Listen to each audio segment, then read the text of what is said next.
അപ്പോൾ നമുക്ക് ഊട്ടി ഡേ 2 കണ്ടാലോ. അപ്പോൾ രാവിലെ തന്നെ എന്ന് പറയുമ്പോൾ ഒരു 10-11 മണിയായിട്ടോ ഞങ്ങൾ ഇറങ്ങിയിട്ടുണ്ട്. ഞങ്ങളെല്ലാവരും കൂടി ഒരു മുരുകൻ്റെ അമ്പലത്തിലേക്ക് കേട്ടോ പോണത്, എൽക്ക് ഹില്ലിൽ.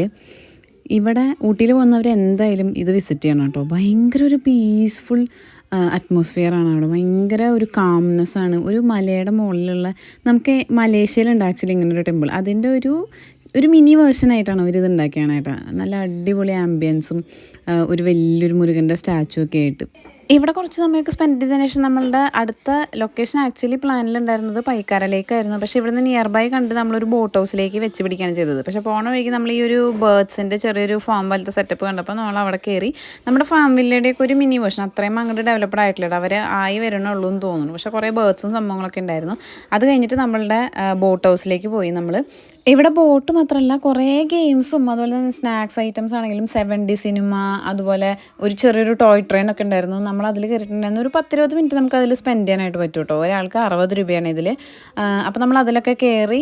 നമ്മൾ അവിടെ നിന്ന് ഇറങ്ങി നമ്മൾ ഫുഡ് കഴിക്കാനായിട്ട് കയറി. നമ്മളൊരു തലശ്ശേരി റെസ്റ്റോറൻറ്റിലാണ് കയറിയിട്ടുണ്ടായിരുന്നത്. കുറച്ച് എക്സ്പെൻസീവ് ആണോ എന്ന് എനിക്കൊരു ഡൗട്ടുണ്ട്. പക്ഷേ സാധനം നല്ല അടിപൊളിയായിരുന്നു. നമ്മൾ 2 വാങ്ങിച്ചുള്ളൂ. അധികം സ്പൈസി ഒന്നും ഇല്ലാത്തതുകൊണ്ട് കുഞ്ഞും കഴിച്ചു. എന്തായാലും കറിയും എല്ലാം നല്ല അടിപൊളിയായിരുന്നു കേട്ടോ.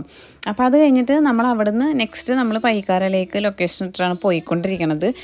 പക്ഷേ ഇവിടുന്ന് അങ്ങോട്ടുള്ളത് എല്ലാം നമുക്ക് പാളിച്ചകളായിരുന്നു ഗൈസ്. നമ്മൾ പോണ വഴിക്ക് തന്നെ നമുക്ക് പൈക്കാര ഡാമൊക്കെ കാണാൻ പറ്റും. അതുപോലെ തന്നെ വാട്ടർഫോൾസിലേക്കുള്ള വഴിയൊക്കെ കാണാൻ പറ്റും. അതുപോലെ ഷൂട്ടിംഗ് ലൊക്കേഷൻ, അങ്ങനെ ഒരുപാട് സ്ഥലങ്ങൾ കാണാൻ പറ്റും. നമ്മൾ പക്ഷേ പൈക്കാര ലേക്ക് മാത്രം നോക്കിയിട്ടാണ് പോയിക്കൊണ്ടിരുന്നത്. തിരിച്ച് വരുമ്പോൾ ഇതിൽ കയറാമെന്ന് വിചാരിച്ചത്. പക്ഷേ അന്ന് ലേക്ക് അടച്ചിട്ടിരിക്കുകയായിരുന്നു. പിന്നെ അവിടെ അടുത്തുള്ള ഒരു ചായക്കടയ്ക്ക് നമ്മൾ ചായ കുടിച്ച് നമ്മൾ റിട്ടേൺ പോകുന്നു. വഴിക്ക് കുഞ്ഞു ഇറങ്ങിയതുകൊണ്ട് പിന്നെ നമ്മൾ എവിടെ ഇറങ്ങിക്കയറാനൊന്നുമില്ല. നമ്മൾ നേരെ റിട്ടേൺ പോകുന്നു. ഇവിടുന്ന് ചീസ് ഫാക്ടറിയിൽ നിന്ന് ചീസൊക്കെ വാങ്ങാമെന്ന് വിചാരിച്ചായിരുന്നു. പക്ഷേ ഈ ചീസ് ഫാക്ടറി അടച്ചിട്ടിരിക്കുകയായിരുന്നു ഗൈസ്. അങ്ങനെ ഉച്ച കഴിഞ്ഞിട്ടുള്ള എല്ലാ പ്ലാനിങ്സ് നമുക്ക് 3G ആയിരുന്നു.